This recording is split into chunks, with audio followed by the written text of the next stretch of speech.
안녕하세요. 윤명철 교수의 역사대학입니다. 오늘은 오래간만에 한국사 시리즈를 강의할 예정인데요. 사실은 제가 몇 달 전부터 일간지에 연재를 하고 있습니다. 제목은 윤명철의 한국 그리고 한국인 재발견입니다. 여러분, 이 제목을 어떻게 생각하세요? 재발견. 그동안 한국 역사에 관해서는 이미 발견이 돼 있었던 겁니다. 그런데 저는 다시 한번 새로운 각도에서 우리 한국과 한국인 그리고 한국 역사, 나아가서는 한국 문화와 한국 사상까지 다시 한번 살펴보고자 합니다. 그래서 오늘은 그 중에서도 제15회째에 관한 것을 하는데요. 여러분들이 보시는 것처럼 동해 해양소국 우산국에 대해서 말씀을 드리려고 합니다. 여러분, 우산국은 많이 들어보셨죠? 독도 하면 떠오르는 것이 울릉도고요. 울릉도 하면 떠오르는 것이 김이사부와 함께 우산국입니다. 그런데 이 우산국을 제가 독도 문제와 연관된 것이 아니라 우산국 자체, 울릉도 자체를 중심으로 해서 역사를 한번 해석하도록 하겠습니다. 많은 사람들이 이렇게 생각하는데요. 국가, 영토 그러면 반드시 땅과 육지만 떠올리게 됩니다. 근데 그렇지는 않습니다. 우리가 오랫동안 한반도에 갇혀 살았기 때문에 육지 위주, 농경 위주의 사고만 하는데 사실은 그렇지는 않습니다. 초원도 있고요, 깊은 산림도 있고, 그리고 바다가 있고, 강이 있습니다. 저는 물의 나라 또는 해양의 나라 또는 섬의 나라 이런 표현을 자주 쓰고 있는데요. 실질적으로 물의 나라도 있었고 섬의 나라도 있었습니다. 우리나라에서도 섬의 나라가 있었습니다. 역사 기록을 보면은요, 여러분들이 아시는 것처럼 오늘날의 제주도를 나타내는 탐나국이 있었습니다. 그리고 두 번째는 바로 울릉도와 독도 주변의 해역을 포함한 우산국이 있었습니다. 그리고 언젠가부터 일본 영토로 들어갔습니다마는 바로 남해에 보면은 대마국이 있었습니다. 이렇게 사례 기록된 나라들 말고도 저 해양사 전공자 입장에서 보면은 이를테면 요동반도 남쪽에는 장산군도라는 매우 큰 군도 지역이 있습니다. 고조선 때부터 시작해가지고 우리 민족 역사 직결이 되어 있는 곳인데요. 여기도 분명히 해양소국이 있었고요. 그리고 경기만에 보게 되면은 이를테면 백령도와 연평군도를 포함하는 이 지역도 당연히 해양소국이 있었습니다. 그리고 또 하나는 경기만 남쪽에 있습니다만은 우리나라에서 가장 서쪽에 있는 섬이죠. 덕적군도, 그리고 조금 아래쪽에 있는 경렬 비열도를 포함해서도 아마도 해양소국이 있었지 않나 생각하고, 그리고 전라남도 해안에서 서쪽으로 쭉 나가게 되면 바로 흑산군도가 있습니다. 여러분, 흑산도만 생각하시는데요. 흑산군도라고 있습니다. 흑산도와 그것을 소흑산도라고 부르고 있는데요. 가고도죠. 포함해서 흑산군도도 분명히 소국이었을 겁니다. 그리고 지금 이 부분을 육지로 포함시켜야 될지 해양으로 포함시켜야 될지 잘 모르겠지만 사실은 강화도도 해양 소국이 있었습니다. 소국이 있었는데 현재 강화도와 강화도에 속해 있는 교동도가 각각 다른 소국으로 표시되어 있거든요. 즉 삼국지 위지동의전 마한전에 보면은 대석사국과 소석사국이 있는데 각각 강화도와 교동도를 말합니다. 만약 이것도 우리 육지와는 좀 떨어진 관점에서 본다면은 역시 물의 나라로 볼 수가 있죠. 자, 이렇게 해서 제가 쭉 말씀드렸는데 저는 가능한 한 기회가 되면 탐나국도 조명을 하고요. 그리고 제가 특히 말씀드린 장산군도 같은 경우는 정말 우리 민족 역사에서 중요하거든요. 그런데 많은 사람들이 그런 섬들의 존재 자체를 모르고 있고요. 더더욱 그 섬들에서 일어났던 역사와 그리고 유적, 유물 등은 잘 모릅니다. 미리 말씀드리지만은 저는 이 지역에 2번 잠입을 해서요. TV 프로도 만든 적이 있습니다만은 여기는 고구려 성을 6개 찾아낸 겁니다. 그리고 중국 사람들이 연구한 바 또는 발굴한 바에 따르면 이미 신석기 6,000년, 7,000년 정도 전부터 유적과 유물들이 발견되기 때문에 여기 굉장히 중요합니다. 그런데 오늘은 우산국의 한정에서만 말씀을 드리겠습니다. 좀 재밌을 것 같지 않습니까? 우산국. 지금 새해가 된 지 며칠밖에 안 지났는데요. 새해는 새로운 해입니다.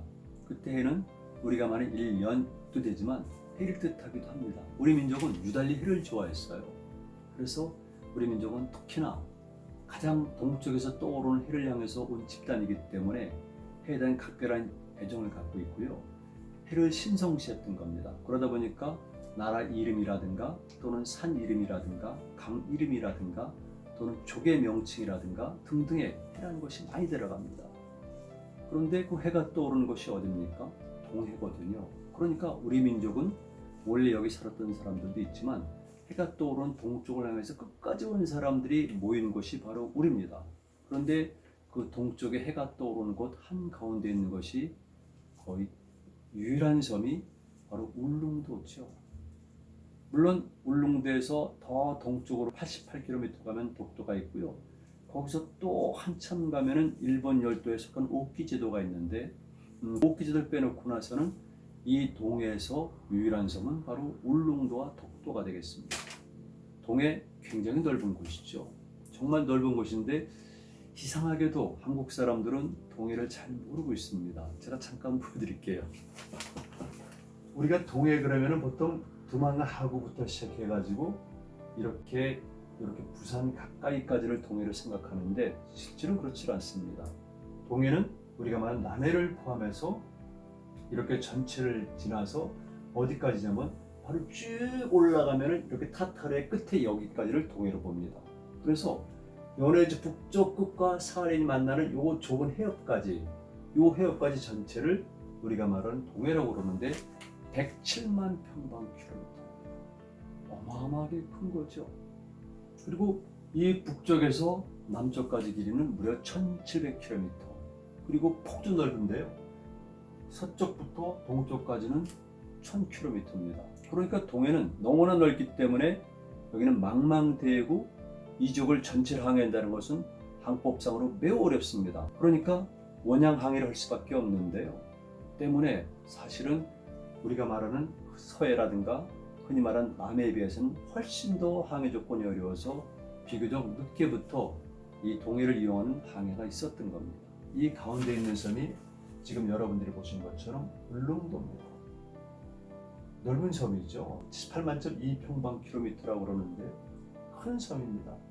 물론 큰 섬이라 할지라도 실제로 평지는 많지 않습니다.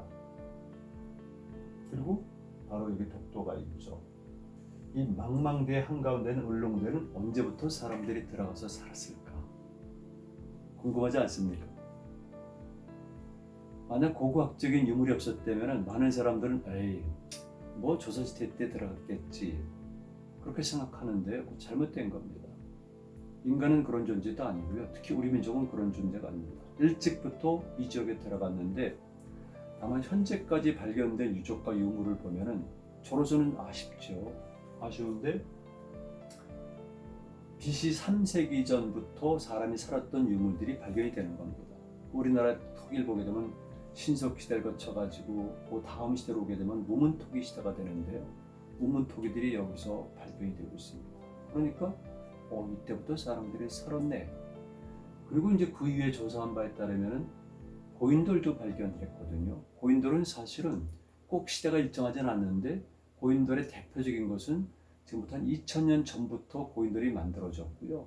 그러나 시대에 따라서 늦게라도 고인돌이 만들어지니까 이 울릉도에서 발견된 고인돌을 가지고 시대를 측정할 수는 없지만 무문토기를 놓고 볼 때는 기원전 3세기부터 여기는 사람이 살았어요. 그러니까 그 이후에 계속 사람이 살 수밖에 없었던 거죠.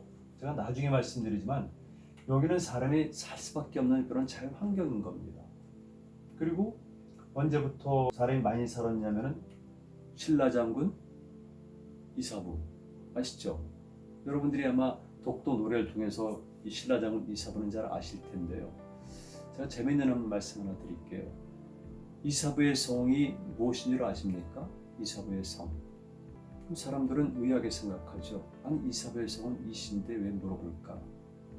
이사부의 성은 김씨입니다. 더불어 말씀드리면 바로 이사부와 유사한 시대에 살고 있었던 이차돈 아시죠? 신라의 불교 공인을 위해서 자기 목을 내놓고 그 목에서 흰피가 뿜어져 나왔던 이차돈. 이차돈의 성도 이씨가 아닙니다. 이사부의 성은 김이사부고요. 이차돈의 성은 박이차돈입니다. 두 사람이 각각 왕과요 깊은 관련이 있고 특히 김이사부는 왕손입니다. 그러니까 그가 20대 중반부터 나중 70대 중반에 이르기까지 신라 조정에서 막강한 힘을 휘두르면서 사실은 신라 발전 그리고 신라가 삼국 통일하는 데 초석을 놓은 사람은 김이사부입니다. 이사부가 이 우상국을 복속시키면서 우상국이란 명칭이 사료에 등장하게 되는 겁니다. 그 전에도 여기는 사람들이 살았습니다. 당연히 산 것이죠. 그러나 역사상에서 사료상에서 이름이 등장한 것은 512년에 김이사부가 우상국을 복속시킬 때 처음 나오게 되는 겁니다.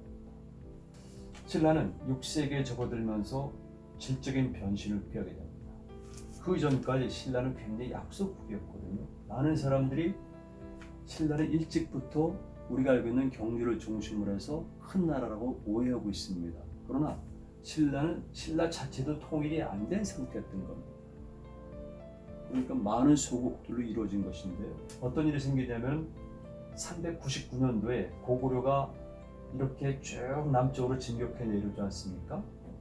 그런데 바로 그 무렵에 보면 신라 땅에 백제인들과 외가 그리고 심지어는 가야까지도 이 지역을 공격하고요. 외가 여기 많이 찼다는 기록이 나옵니다.